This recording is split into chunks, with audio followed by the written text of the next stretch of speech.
Ngayon ay magluluto ako ng ng breakfast ko. Itong palagi kong paborito ko siya. Not every day I am eating this one. No, alternate. Pag gusto ko lang, pero ito talagang ginagawa ko, paborito ko. Kaya nagpakulo ako ng water para sa indomie ko. Ayan. Talagyan ko.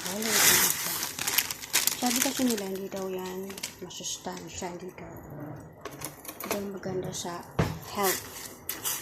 So, ang gagawin ko, lalagyan ko siya ng eggs. Ayan.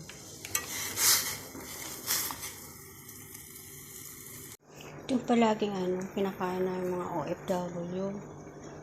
Kasi ito lang kasi ang mabilis lutuin. Ganun. Tapos ito ang palagi ko pinapabili sa amo ko. Every week naggagawa ko ng listahan kung ano mga bibili niya. Ito palagi yan nandyan. Kasi mga alaga ko kumakain din sila. Ayan, malapit to siya. Ganito naman ang pagkaluto ko sa sa eggs.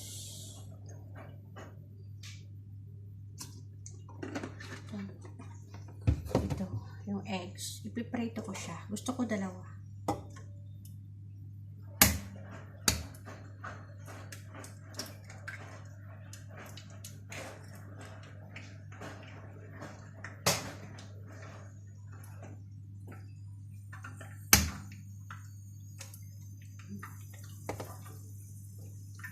Ganyan. Sunny side up ang paborito ko.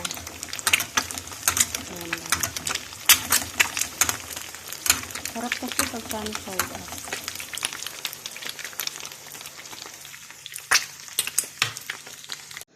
Ayan na. Tapos na. Pwede na tayong kumain. Kain na tayo.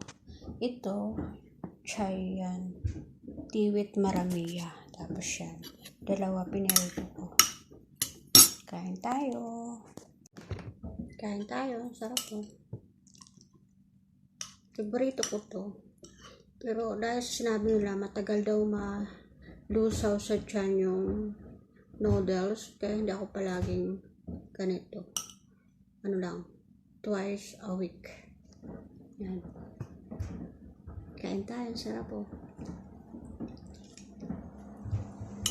Tapos to, chai. Maramiya. Kasi maganda sa katawan yung maramiya.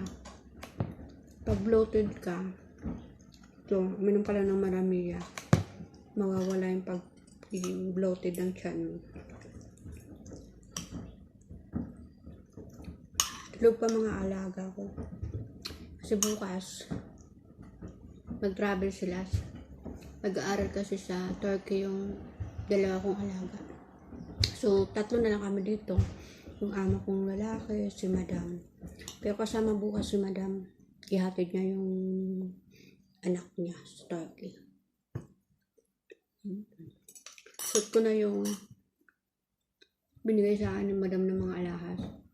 Birthday ko. Kasi sinusuot ko agad yung binibigay sa akin ni Madam kasi baka mamaya makalimutan mga amo. Pag isinuot ko na na matagal, hindi ko agad sinuot. Pag nakita niya, sabihin niya, akin yan na. Diba? Kailangan isuot mo agad. Pag binigay sa'yo, isuot mo na agad. Para makita niya na bigay niya yun. Diba? Punta.